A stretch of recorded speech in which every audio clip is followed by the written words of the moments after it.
السلام علیکم، بسم اللہ الرحمن الرحیم۔ آج میری ویڈیو کا عنوان ہے کہ امام حسین کی بیوی پر حملہ کرنے والا کون تھا؟ اور حضرت سانحہ کربلا انسانی تاریخ کا ایک دل خراش واقعہ کہ جس میں پیغمبر صلی اللہ علیہ وسلم کی پیروکار اپنے ہی نبی کے نواسے کو بے دردی سے شہید کر کے ان کا سر اقدس نیزے پر سجا دیتے ہیں۔ 11 محرم کو عمر بن سعد اپنے ان ساتھیوں کو دفنا دیتا ہے کہ جو اہل بیت کے ہاتھوں قتل ہوئے تھے، اور سید زادوں اور اصحاب کے 72 جسم مبارک بے گورو کفن چھوڑ دیے جاتے ہیں۔ یزیدی لشکر امام علی مقام اور ان کے 72 ساتھیوں کے ساتھ مبارک آپس میں بانٹ لیتے ہیں، اور اہل بیت کے شہزادیوں کو قیدی بنا کر یہ قافلہ عمر بن سعد اور شمر لائن کی نگرانی میں کوفے کی جانب سفر شروع کر دیتا ہے۔ ادھر کوفے کا گورنر عبید اللہ ابن زیاد اسیران کربلا اور شہداء کے سروں کو دیکھنے کے لیے بےتاب بیٹھا ہوا ہے، اور پورے کوفے کو دلہن کی طرح سجا دیا جاتا ہے۔ تبری ابن اسیر ان کربلا کے قافلے کے حالات یہ ہیں کہ شہداء کے سار نیزوں پر ہیں، اور رسول اللہ صلی اللہ علیہ وسلم کے شہزادیوں کو بغیر کجاوے کے اونٹوں پر سوار کیا گیا، جبکہ امام علی مقام کی لخت جگر شہزادہ امام زین العابدین کے ہاتھ بندھے ہوئے ہیں، اور ان کو پیدل سفر پر مجبور کیا جا رہا ہے۔ حضرت زین العابدین بیماری سے نڈال ہیں اور تھوڑے سے سفر میں ہی تھک جاتے ہیں اور جگہ جگہ رک کر سانس لیتے ہیں، لیکن شمر ملعون کوڑا مارتا ہے اور چلنے رہنے کا حکم صادر کرتا ہے۔ ادھر دوسری طرف جہاں کربلا میں لاشیں بکھرے پڑے ہیں، 13 محرم کو وہاں قبیلہ بنو اسد کی عورتیں درہ فرات سے پانی بھرنے آتی ہیں تو لاشیں دیکھ کر ان کی چیخیں نکل جاتی ہیں، اپنے مردوں کو بلا کر لاتی ہیں، اور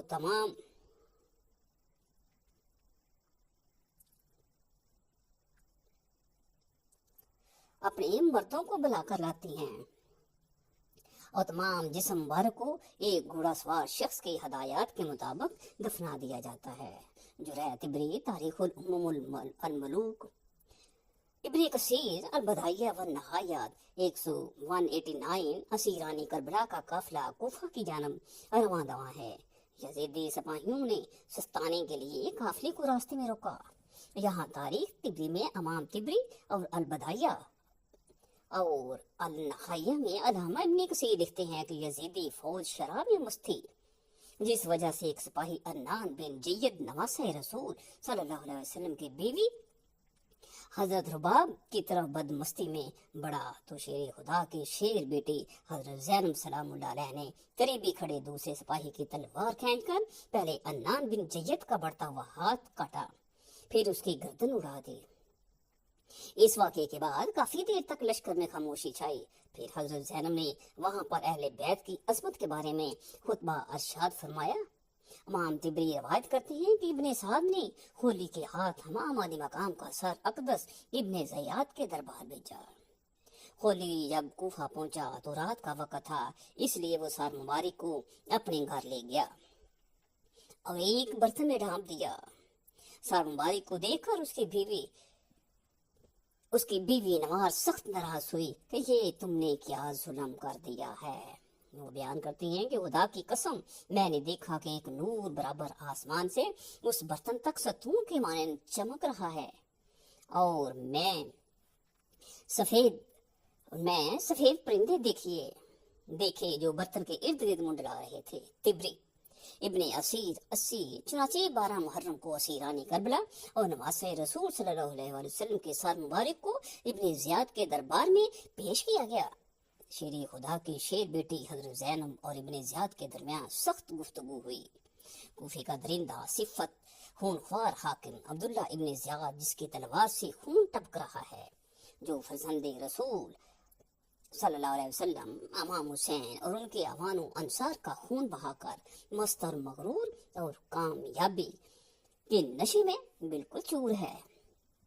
اس کے مقابلے میں حضرت امام زین العابدین ایسا بے باک اور سخت لب و لہجہ اختیار کرتے ہیں کہ ابن زیاد آپ کے قتل کا حکم جاری کر دیتا ہے۔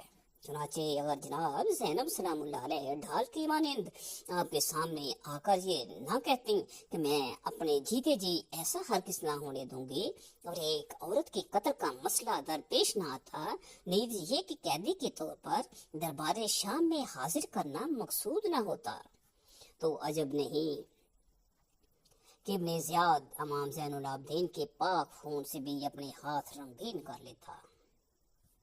ابن زیاد نے شہداء کے سروں اور کربلا کی اس قیدی قافلے کو شمر لائن اور طارق کی قیادت میں یزید کے دربار شام کی طرف روانہ کر دیا۔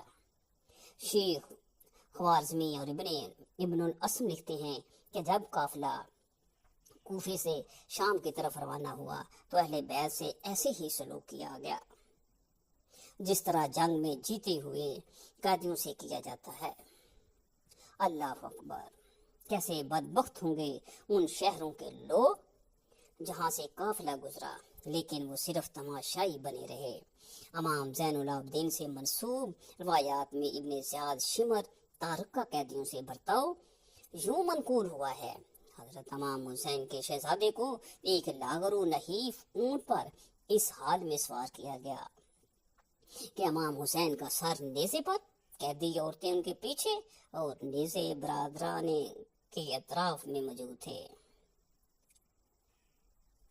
اگر امام کی آنکھ سے آنسو جاری ہوتا تو ان کے سر پر نیزے مارتے۔ یہاں کی اسی حالت میں وہ شام میں داخل ہوئے۔ شام کے شہر حلب میں مقام میں مشہد نقطہ کی گرجا گھر کے قریب یہ قافلہ رکا تو جب راہب نے دیکھا کہ قافلے کے ساتھ ایک شہید کا سر موجود ہے جس میں سے تازہ خون بہ رہا ہے، تو اس نے قافلے سے پوچھا کہ آپ کون لوگ ہیں اور یہ سر مبارک کس کا ہے؟ یزیدی فوج نے کہا کہ یہ فوج یزید کی ہے اور یہ سر حسین ابن علی کا ہے۔ راہب کہنے لگا کہ سیدھی طرح کہو کہ یہ سر تمہارے نبی کے نواسے کا ہے۔ یہ جواب سن کر سب خاموش ہو گئے۔ جب راہب نے دیکھا کہ یہ کسی معمولی انسان کا سر نہیں ہے تو اس نے شمر اور طارق بیش بہا قیمتی تحائف اور سونے کے سکے دے کر کہا کہ آج رات یہاں ہی رک جاؤ اور ایک رات کے لیے یہ سر مجھے دے دو۔ لالچی سپاہی فوراً تیار ہو گئے۔ راہب ساری رات سر مبارک کی کرامات دیکھتا رہا اور صبح کلمہ پڑھ کر مسلمان ہو گیا۔ روایات کے مطابق ظلم جبر سہتے اور یہ اہل بیت و اطہار کا قافلہ پہلے سفر کو شام میں داخل ہوا۔ یزید کے حکم کے مطابق شہر کو ایسے ہی سجایا گیا تھا جیسے کسی جیتی ہوئی فوج کے کمانڈر کے استقبال کے لیے سجایا جاتا ہے۔ شہر میں داخل ہونے کے بعد اسیرانی کربلا کو جامع مسجد کے چبوترے پر بٹھایا گیا۔ یزید کے حکم کے مطابق محل کو سجایا گیا اور تمام بزرگان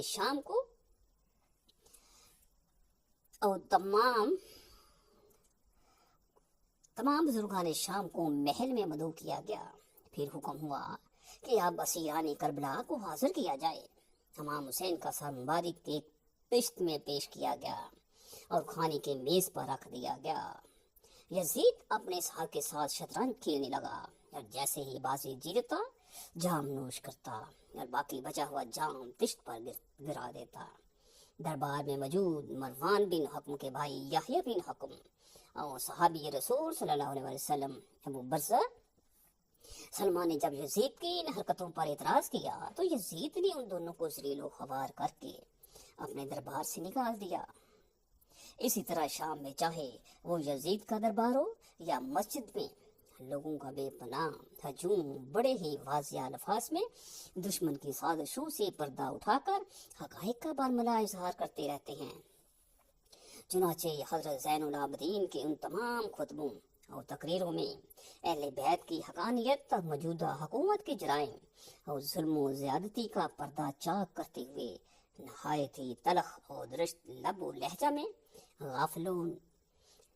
غافل اور نا آگاہ عوام کو جھنجھوڑنے اور بیدار کرنے کی کوشش کی گئی ہے، لیکن یہ بے ضمیر لوگ اپنے آپ کو بیچ چکے تھے۔ ان پر حضرت امام زین العابدین اور حضرت زینب کے خطبات کا کوئی خاطر خواہ فائدہ نہ ہوا۔ سبھی کی مائیں بہنیں اپنے اپنے گھروں میں تھیں، جبکہ حضور صلی اللہ علیہ وسلم کے نواسے کی بیویاں، بہنیں اور بیٹیاں قیدی بنے دربار میں موجود ہیں۔